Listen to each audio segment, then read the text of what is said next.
আসসালামু আলাইকুম রহমতুল্লাহি বারাকাতু। আজকে তো আমরা কয়েক পার্টে কবিরা গুনাহ আমরা সবাই জানি কবিরা গুনাহ কি কি। তারপরেও আমরা আবার আপনাদেরকে মনে করিয়ে দিব কবিরা গুনাহ যা তওবা ছাড়া মাফ হয় না, এবং একটা কবিরা গুনাহ জাহান্নামে যাওয়ার জন্য যথেষ্ট। কবিরা গুনাহ থেকে যদি কোনো ব্যক্তি তওবা না করে মারা যায়, ওই একটা কবিরা গুনাহ তাকে জাহান্নামে নিয়ে যাবে যদি আল্লাহ পাক তাকে মাফ না করেন, আল্লাহ পাক যদি মেহেরবানি না করেন। আল্লাহ তাআলা বলেন, তোমরা যদি বড় বড় পাপ থেকে বিরত থাকো তবে তোমাদের ছোট ছোট পাপকে আমি মাফ করে দিব।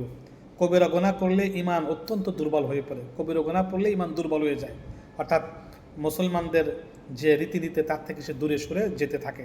তো কবিরা গুনাহ অনেকগুলো, আমরা কিছু কবিরা গুনাহর উদাহরণ শুনবো, ধারাবাহিকভাবে শুনতে থাকবো। 1 নম্বর, তাচ্ছিল্যর সাথে কারো প্রতি বিদ্রুপ করে হাসা, কবিরা গুনাহ। 2 নম্বর, কাউকে খোঁটা দেওয়া, কবিরা গুনাহ। 3 নম্বর, কাউকে মন্দ আখ্যা দিয়ে ডাকা, মন্দ নামে ডাকা, এটাও কবিরা গুনাহ। 4 নম্বর, বদগুমানি, কুধারণা করা, কারো প্রতি না জেনে কুধারণা করা, এটাও কবিরা গুনাহ। 5 নম্বর, কারো গীবত করা, কবিরা গুনাহ।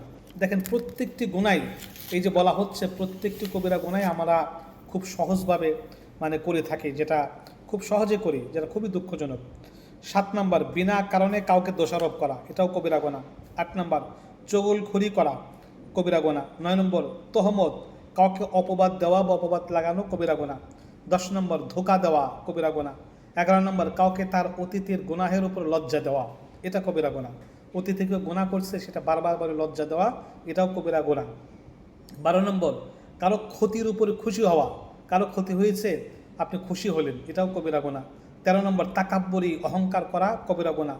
14 নম্বর, ফখর, গৌরব করা, কবিরা গুনাহ। ইনশাআল্লাহ পরবর্তী ভিডিওতে আমরা শুনব।